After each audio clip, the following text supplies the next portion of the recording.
Hello everyone, I am Anil Kumar, your biology teacher. Hope you are doing great. This is the second video of control and coordination chapter. इस chapter के अंदर हम पढ़ेंगे how animals are coordinated with each other with their environment and हम इसके अंदर देखेंगे कि what are different types of nervous system. हम इसके अंदर जो है रिफ्लेक्स आर्क के बारे में पढ़ेंगे, ऑटोनॉमिक नर्वस सिस्टम के बारे में एंड वॉलंटरी नर्वस सिस्टम के बारे में. सो स्टार्ट करते हैं. Coordination in animals. अब हमने प्लांट का तो कोऑर्डिनेशन पढ़ लिया कि कोऑर्डिनेशन प्लांट के अंदर किसके द्वारा होता है. किसके द्वारा होता है? हार्मोन्स के द्वारा. ठीक है, बाहर से जो भी स्टिमुलस उनको मिलती है तो उसको लेकर के वो ट्रोपिक या फिर नास्टिक मूवमेंट जो है वो शो करते हैं. लेकिन एनिमल्स जो है वो डिफर करते हैं प्लांट से. अब जो एनिमल है वो किस तरीके से डिफर करते हैं? Animals differ from plants. अब वो डिफर किस तरीके से करते हैं? नंबर वन भाई, एक तो एनिमल्स के पास सेंस ऑर्गन होते हैं. सेंस ऑर्गन पता है सभी को? कितने सेंस ऑर्गन है हमारे पास? 5 है ना. कौन कौन से बताना एक बार. एक तो हमारे पास टंग है और ईयर है और स्किन है और आई है और नोज है. तो हमारे पास ऐसे सेंस ऑर्गन अवेलेबल है जो सेंस ऑर्गन प्लांट्स के अंदर नहीं होते. और ये सेंस ऑर्गन बड़े इंपॉर्टेंट है हमारे रिस्पॉन्स के लिए, क्योंकि इन्हीं के द्वारा ही हम रिस्पॉन्ड करते हैं. इसे मैं अगर कुछ पूछूंगा तो फिर आप जवाब देंगे it is because of the years. और ऐसे ही आपको जब टेस्ट जब अच्छा लगता है तो उसके बाद जो है आप खाना जो है ज्यादा खाते हो एंड सो ऑन. तो ऐसा काम जो है प्लांट नहीं करता because he does not have this kind of organs. अगर हम सेंस ऑर्गन को देखें तो मेन उसका काम क्या है? मेन उसका काम ये है कि जो स्टिमुलस आने लग गए, यानी कि जो एक्सटर्नल इन्वायरमेंट के अंदर जो चेंजमेंट होने लग रहा है उसका पता करना कि एक्चुअल में अभी क्या हुआ है. अब ये सेंस ऑर्गन सेंस किस तरीके से कर पाते हैं, ऐसा उनके अंदर क्या प्रेजेंट है? तो हम उनको बोलते हैं कि इनके अंदर प्रेजेंट है क्या? रिसेप्टर. अब रिसेप्टर को डिफाइन कैसे करें? रिसेप्टर जो है वो या तो सेल्स हो सकते हैं या फिर ग्रुप ऑफ सेल्स हो सकते हैं which are sensitive to the stimulus. Sensitive. अब जो स्टिमुलस को लेकर अगर ये सेंसिटिव है तो क्या कोई अलग नाम भी दे रखा है इनका? बिल्कुल. टंग के अंदर रिसेप्टर होता है जिसको हम बोलते हैं गस्टेटरी रिसेप्टर.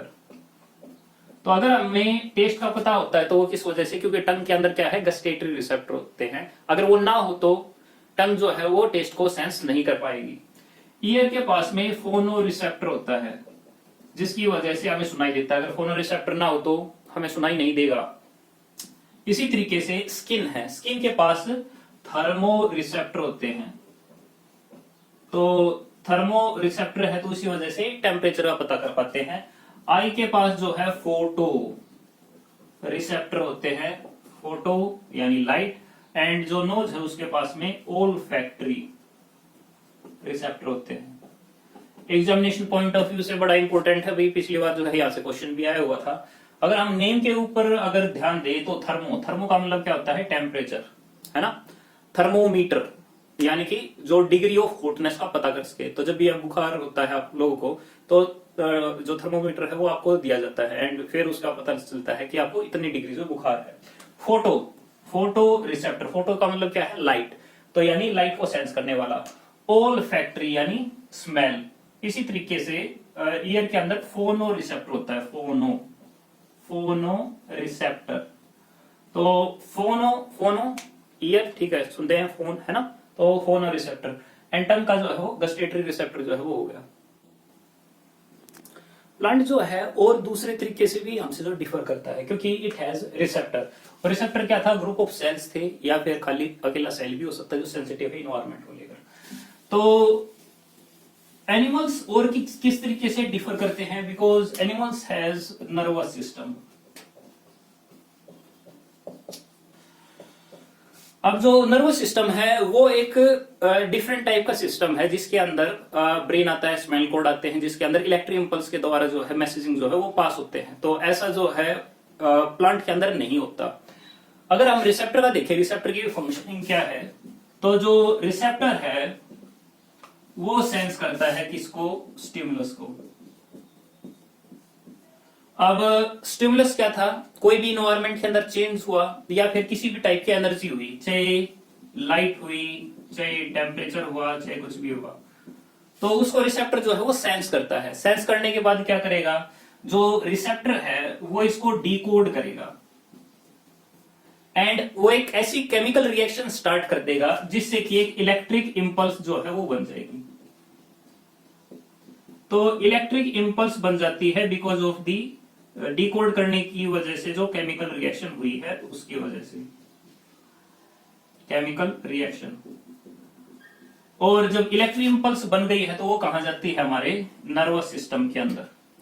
और नर्वस सिस्टम जो है उसको एनालाइज करता है एंड फिर फाइनली जो है वो इफेक्टर तक भेजता है। और जो इफेक्टर है यानी कि organ which results into the action, तो कोई ना कोई मसल होगी या फिर कोई ना कोई ग्लैंड होगा जो कि एक्शन करता हो, जिसकी वजह से इफेक्ट आए, तो हम उसको बोल लेते हैं इफेक्टर। जिस तरीके से लेट्स से एक एग्जांपल लेते हैं, हमारी जो गैस स्टोव है उसके ऊपर रख रखा है एंड वो बर्तन काफी ज्यादा गर्म है, लेकिन आपने जल्दी जल्दी में क्या किया, उसको टच कर दिया। आपने जब उसको टच किया है तो स्किन के ऊपर जो रिसेप्टर, रिसेप्टर कौन सा होगा स्किन के अंदर, थर्मोरिसेप्टर। थर्मोरिसेप्टर सेंस कर लेगा किसको, स्टिमुलस को। स्टिमुलस कौन सी वहां पे है, टेम्परेचर।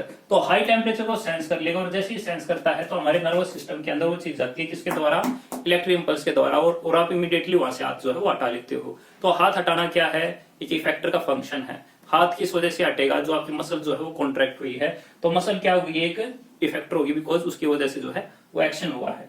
तो आई थिंक आपको इतना जो है वो समझ में आ गया होगा। नर्वस सिस्टम को अगर हम डिटेल में देखें तो नर्वस सिस्टम क्या है, तो nervous system is just like a manager. ये क्या है, मैनेजर होता है। जिस तरीके से एक बड़ी ऑर्गेनाइजेशन के अंदर एक मैनेजर नीचे की जो एम्प्लॉय है उसके ऊपर अपना कंट्रोल करता है ताकि ये कोऑर्डिनेट करके एक बड़ी एक्टिविटी दे सके, उसी तरीके से जो हमारा नर्वस सिस्टम है वो एक मैनेजर है and it control and coordinate the activity of the organism. तो ये एक ऐसा मैनेजर है जो कोऑर्डिनेट करता है और कंट्रोल भी करता है ऑर्गेनिज्म की एक्टिविटी को। पहले तो हम देखेंगे कि हम इसको डिफरेंट टाइप के अंदर डिवाइड कर सकते हैं। बट जैसे कि अगर आप ह्यूमन बॉडी के बारे में अगर देखें तो जो ह्यूमन की जो बॉडी है उसके अंदर फंडामेंटल यूनिट थी सेल, और अगर हम नर्वस सिस्टम के अंदर देखें तो इसकी जो फंडामेंटल यूनिट है वो है न्यूरॉन। तो इसकी जो फंडामेंटल यूनिट है उसका नाम है न्यूरॉन। पहले एक बार उसको देख लेते हैं, फिर उसके बाद आएंगे हम इसके ऊपर। तो जो न्यूरॉन है पहले उसका हम डायग्राम देख लेते हैं। तो न्यूरॉन क्या है पहले उसको समझें। न्यूरॉन जो है एक फंडामेंटल यूनिट है किसकी, नर्वस सिस्टम की। यानी कि अगर ब्रेन को काटते काटते काटते काटते अगर सबसे छोटा अगर पार्ट अगर हम देखें तो उसको हम क्या कहेंगे, न्यूरॉन कहेंगे। ठीक है, तो अगर हम न्यूरॉन का अगर डायग्राम देखें तो न्यूरॉन के डायग्राम के अंदर कुछ इस तरीके की स्ट्रक्चर जो है वो हमें देखने को मिलती है।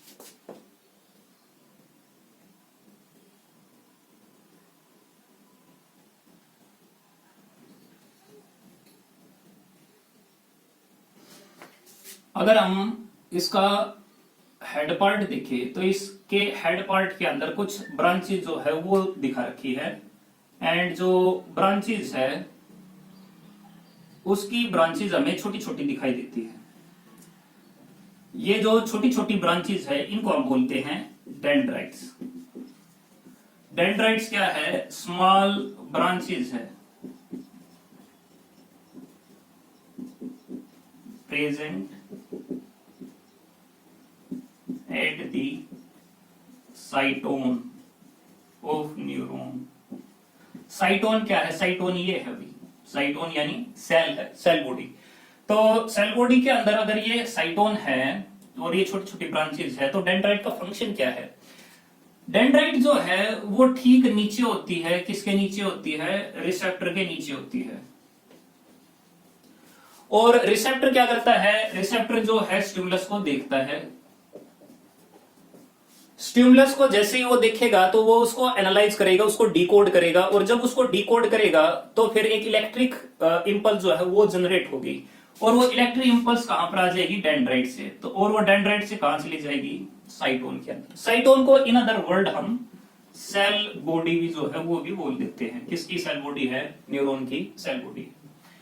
जैसे एक नॉर्मल सेल होती है, इसके अंदर भी वैसे ही मटेरियल होते हैं। इसका ये जो है साइटोप्लाज्म है, एंड इसके साथ में ये जो हमें दिखाई देने लग रही है ये इसकी प्लाज्मा मेम्ब्रेन है।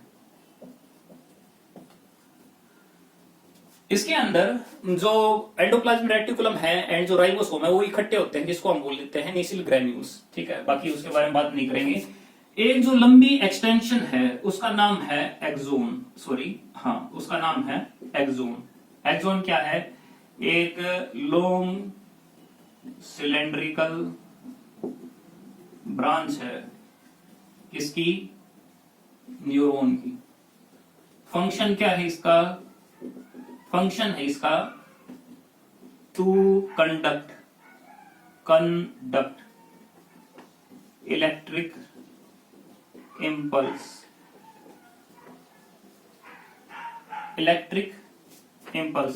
डेंड्राइट का काम क्या था, ये रिसीव करता है। फंक्शन क्या है इसका, रिसीव क्या रिसीव करना, स्टिमुलस को।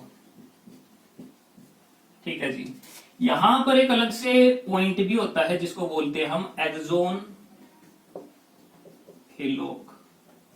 एक्सोन हिलोक ऐसी जगह है, ऐसा पॉइंट है जहां पे स्टार्ट होती है इलेक्ट्रिक इंपल्स। तो क्या इलेक्ट्रिक इंपल्स पहले नहीं बन ली, इलेक्ट्रिक इंपल्स तो यहाँ पे भी थी, यहाँ पे थी भाई। लेकिन स्टिमुलस के अंदर काफी ज्यादा फर्क है। अगर एक थ्रेशोल्ड से ज्यादा अगर स्टिमुलस मिलती है तो ही इलेक्ट्रिक इंपल्स जो है आगे बढ़ती है, नहीं तो वो आगे नहीं बढ़ती। जैसे सपोज फॉर एग्जाम्पल तौर पे कि जैसे एक अंट है, एक चींटी है, वो चींटी आपकी बॉडी के ऊपर जो है चढ़ने लग रही है, लेकिन आपको पता कब चलता है, जब वो काफी पास में आ जाए या फिर उसको घूमते घूमते काफी ज्यादा टाइम लग जाए। व्हाट इट मींस कि पहले आपकी बॉडी क्यों सेंस नहीं कर पा रही थी, क्योंकि स्टिमुलस जो है उसकी काफी कम थी, इस वजह से सेंस नहीं कर पाती। तो एक्सोन हिलोक से तभी आगे इंपल्स बढ़ती है जब वो एक थ्रेशोल्ड से ज्यादा हो, नहीं तो वो जो है इलेक्ट्रिक इंपल्स जो है वो नहीं बन पाती है। ठीक है जी। नेसिल ग्रैन्यूल का मैं आपको बता चुका हूँ। नेसिल ग्रैन्यूल आप जनरली यहां पर मान लें NISS, नेसिल ग्रैन्यूल। नेसिल ग्रैन्यूल क्या है, RER है, रफ एंडोप्लाज्मिक रेटिकुलम। ठीक है, जो प्रोटीन बनाती है। एक्सोन हो गया, एक्सोन के ऊपर एक मोटी सी शीट है भाई, जो मोटी सी शीट है उसको हम बोलते हैं myelin sheath.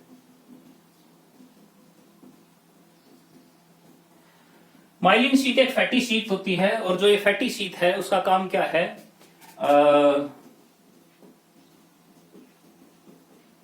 Protect axon from short circuit. भाई इलेक्ट्रिक करंट अगर बहने लग रहा है तो इलेक्ट्रिक करंट कहीं और ना जाए, वो यहीं पे रही, तो कंडक्ट करवाने में इसका इंपॉर्टेंट रोल है। बीच बीच में जो ये जगह है उसको हम बोलते हैं नोड ऑफ रेनवियर, और इनको हम बोल देते हैं एक्सोन की टर्मिनल, या फिर नर्व एंडिंग जो है वो बोल देते हैं।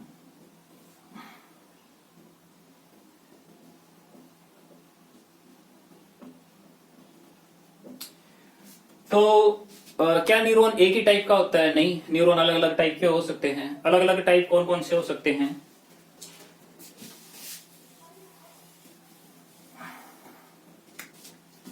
तो जो न्यूरॉन है can be sensory, can be motor, और can be relay. Sensory, sense करता हो, यानी जो रिसेप्टर के पास में हो, ऐसा न्यूरॉन जो स्टिमुलस को सेंस करके उसको सेंट्रल नर्वस सिस्टम यानी कि ब्रेन या फिर स्पाइनल कॉर्ड तक लेके चले। तो यानी कि सेंसरी न्यूरॉन ऐसा न्यूरॉन है सेंसरी न्यूरॉन यानी कि ऐसा न्यूरॉन जो स्टिमुलस को जो है सेंस करे एंड उसको कहां पर लेके जाए, सेंट्रल नर्वस सिस्टम के अंदर, हमारे ठीक सेंटर के अंदर। सेंटर ये बीच में है, मेरी बॉडी का ठीक सेंटर है, यानी हेड पार्ट है। इस हेड पार्ट में क्या है, ब्रेन है। तो ब्रेन एक सेंट्रल नर्वस सिस्टम का पार्ट है। उसके ठीक नीचे पीछे की तरफ जो है स्पाइनल कोड है, उसको भी सेंट्रल नर्वस सिस्टम का पार्ट माना जाता है। तो ये क्या करते हैं, सिग्नल को लेते हैं और कहां पर पास करते हैं, सेंट्रल नर्वस सिस्टम में पास करते हैं। फिर उसके बाद मोटर न्यूरॉन, जो सिग्नल को यहां से यानी कि ब्रेन से या फिर स्पाइनल कोड से किसी इफेक्टर ऑर्गन तक लेके जाते हैं, तो उसको बोल देते हैं हम मोटर न्यूरॉन। लास्ट है रिले न्यूरॉन, जो कि प्रेजेंट होता है with in the central nervous system, ताकि जो दोनों का काम कर सके, यानी इंपल्स को आगे पीछे जो है वो ले जा सके। ठीक है, तो इलेक्ट्रिक इंपल्स बनी और यहां से चलते चलते यहां पर पहुंच गई। अब यहां पे पहुंचने के बाद क्या होगा, क्योंकि आगे तो न्यूरॉन है नहीं, तो क्या इलेक्ट्रिक इंपल्स यहां पे खत्म? नहीं, ऐसा नहीं है। यहां पर एक दूसरा न्यूरॉन जो है वो बनना स्टार्ट हो जाता है, और जो दूसरा न्यूरॉन है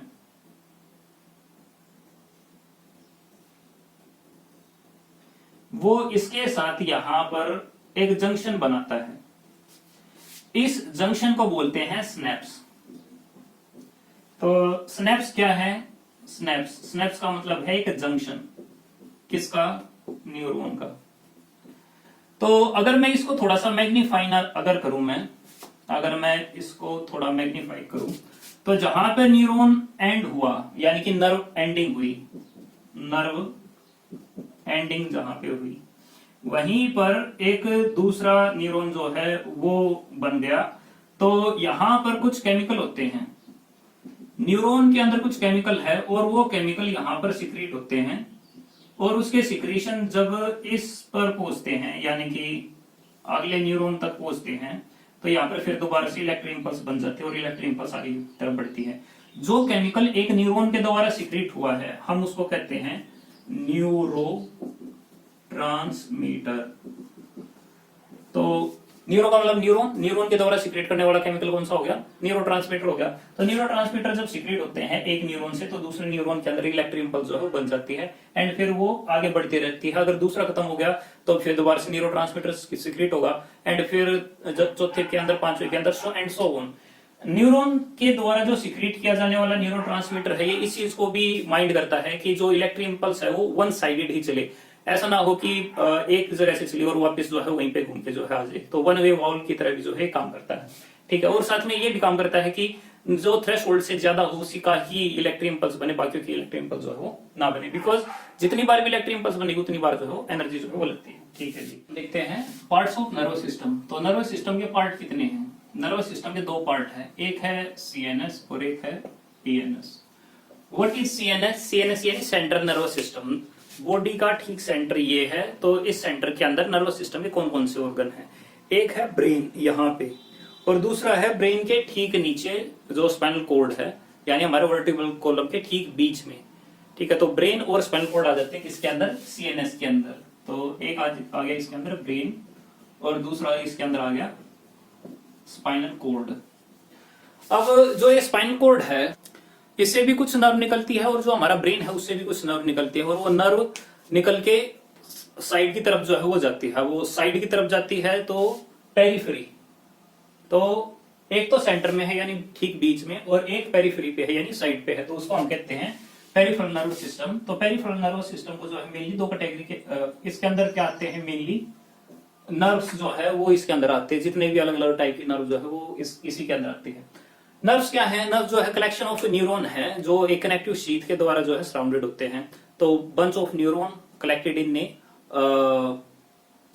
कनेक्टिव शीथ, उसको हम नर्व कह देंगे। जिस तरीके से न्यूरॉन अलग अलग तीन टाइप के होते हैं, उसी तरीके से नर्व भी जो है तीन अलग अलग टाइप की होती है। जिस तरीके से एक जो है सेंसरी नर्व होगी, जो सिग्नल को लेके जाएगी कहां से कहां, जो हमारा रिसेप्टर है वहां से लेके जाएगी सीएनएस के पास में। एक मोटर नर्व होती है जो सीएनएस से सिग्नल लेके जाएगी कहां पे, हमारा जो इफेक्टर ऑर्गन है वहां पे। एंड एक जो है मिक्स्ड होती है, यानी जो दोनों काम करती है। तो सेंट्रल नर्वस सिस्टम को भी जो पेरिफेरल नर्वस सिस्टम जो है उसको भी दो पार्ट के अंदर हमने डिवाइड कर रखा है। एक है ऑटोनोमिक नर्वस सिस्टम, एंड दूसरा है हमारा वोलेंट्री। नर्वस सिस्टम की फंक्शनिंग किस तरीके से होती है हम उसको कुछ एग्जांपल्स के साथ देखते हैं, एंड उसको समझने के लिए हमें सबसे पहले छोटा जो यूनिट जो है वो लेके देखनी पड़ेगी कि किस तरीके से जो है काम होता है। उसके लिए हम पढ़ते हैं पहले रिफ्लेक्स एक्शन या फिर रिफ्लेक्स आर्क। रिफ्लेक्स एक्शन या फिर रिफ्लेक्स क्या होते हैं इसके बारे में हम पहले पढ़ते हैं। तो these are the sudden involuntary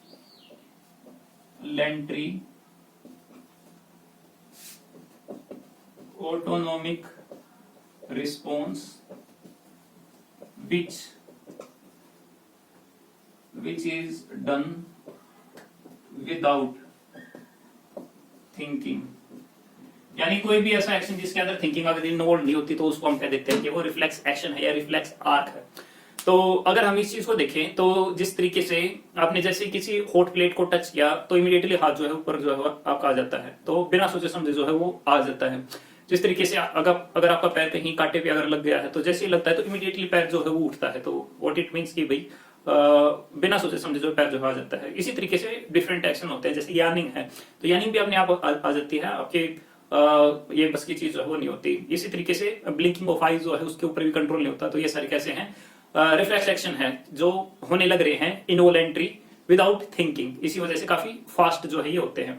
क्या ये जरूरी है? यस, बहुत ज्यादा जरूरी है। अगर ये नहीं होगे तो जो सर्वाइवल जो है वो ठीक से नहीं होगा, सर्वाइवल जो है मतलब खत्म हो सकता है। जिस तरीके से अगर लेट से आपका पैर कहीं कांटे पे गिरा है और जो काटा है उसके ऊपर से आपने इमीडिएटली पैर अगर नहीं उठाया तो क्या होगा, जो इंजरी जो है वो काफी ज्यादा हो जाएगी। अगर आपका हाथ किसी हॉट सब्सटेंस को टच करने के बाद अगर इमीडिएटली नहीं हटा तो क्या होगा, हाथ जो है वो ज्यादा जल जाएगा। तो सीधी सी बात है। तो यानी कि ये सर्वाइवल के लिए जो है वो एसेंशियल है। एक्शन को हम दो पार्ट के अंदर डिवाइड कर सकते हैं। एक जो पार्ट है हमारा उसको कहते हैं हम स्पाइनल रिफ्लेक्स और दूसरे को हम कह सकते हैं सेरिब्रल रिफ्लेक्स। यानी एक तो रिफ्लेक्स ऐसा है जिसके अंदर स्पाइनल कॉर्ड इन्वॉल्व है, जबकि एक रिस्पॉन्स ऐसा है जिसके अंदर ब्रेन जो है वो इन्वॉल्व है। तो इट डिपेंड, क्योंकि अगर यहां से नेक से अगर नीचे की तरफ अगर पार्ट होगा तो वहां पे नर्व जो है ज्यादा मिलेगी, लेकिन अगर आईज या फिर फेस के आसपास में हो तो डायरेक्ट ब्रेन से कॉन्टेक्ट जो उसका हो जाता है।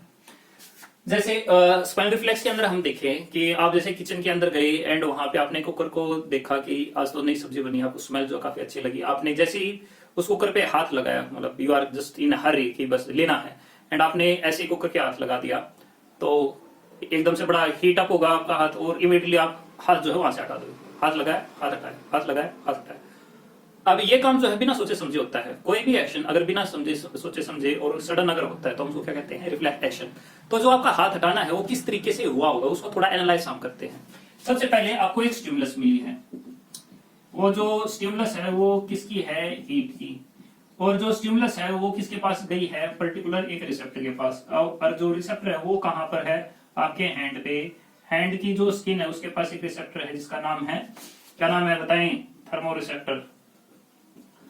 अब जो थर्मो रिसेप्टर है वो इस स्टिमुलस को कन्वर्ट कर दिया किसके अंदर, इलेक्ट्रिक इंपल्स के अंदर, एंड ये इसको भेज दिया किसके पास, स्पाइनल कॉर्ड जो है उसके पास पहुंचा देगा। और जो स्पाइनल कॉर्ड के अंदर जब ये सिग्नल जाता है तो एक नर्व के द्वारा जाएगा। कौन सी ऐसी नर्व है जो रिसेप्टर से सिग्नल लेके सेंट्रल नर्वस सिस्टम के पास सिग्नल को पहुंचाती है, क्या कहते हैं उसको, सेंसरी नर्व। अब देखिए सेंसरी नर्व ने जब इसको स्पाइनल कॉर्ड के पास पहुंचा दिया, अगर ये ब्रेन तक पहुंचाएगी तो लेट ज्यादा हो जाएगा, आपका हाथ जो है वो जल जाएगा। तो ये डायरेक्टली इफेक्टर के पास पहुंचा देती है, ब्रेन के पास सिग्नल को नहीं पहुंचाती।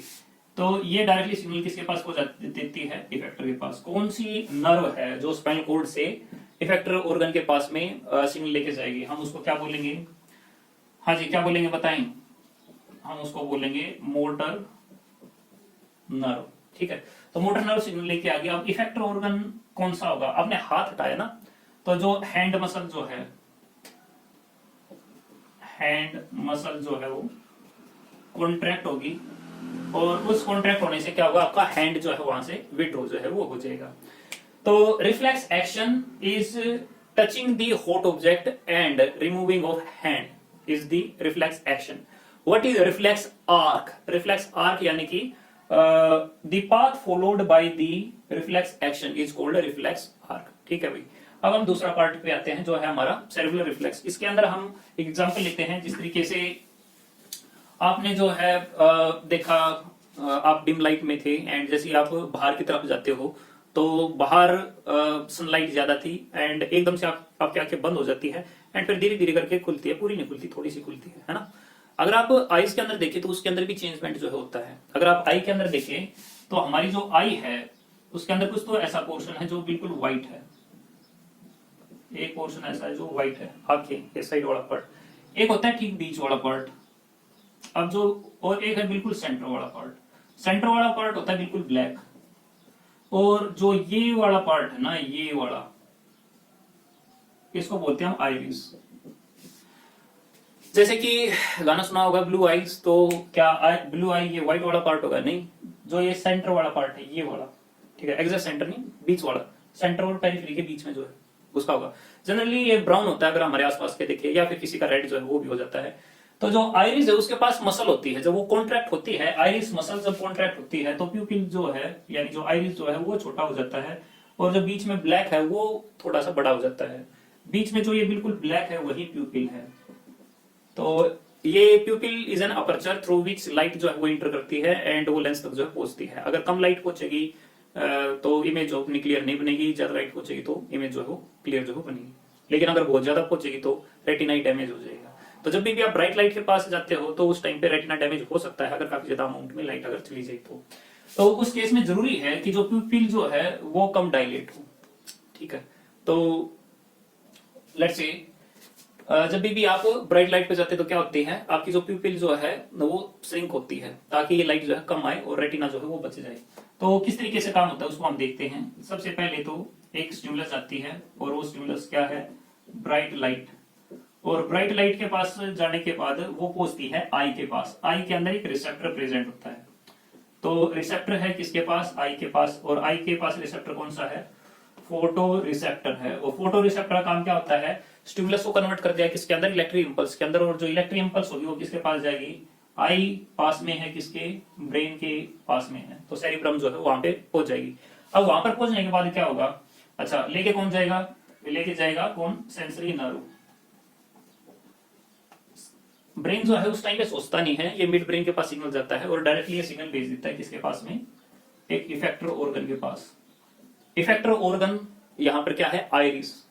तो आइरिस की जो मसल है, आइरिस की जो मसल है वो कॉन्ट्रैक्ट हो जाएगी और उससे क्या होगा, जो प्यूपिल जो है वो श्रिंक हो जाएगा। सिग्नल किसके द्वारा जाएगा, मोटर नर्व के द्वारा जो है वो जाएगा, ठीक है। तो जब भी हम इनकी कॉन्ट्रैक्शन की बात करने लग रहे हैं तो कॉन्ट्रैक्शन मसल के अंदर किस तरीके से होती है, तो मसल के अंदर दो प्रोटीन होते हैं, एक एक्टिन और एक मायोसिन। उनकी जो अरेंजमेंट जो है उस अरेंजमेंट के हिसाब से जो है कॉन्ट्रैक्शन रिलैक्सेशन होती है। जब भी स्टिमुलस जाती है मसल के पास तो जो एक्टिन मायोसिन है उसकी अरेंजमेंट जो है वो चेंज होती है, और चेंज होने के बाद जो है वो कॉन्ट्रैक्ट जो है मसल जो है वो हो जाती है, ठीक है।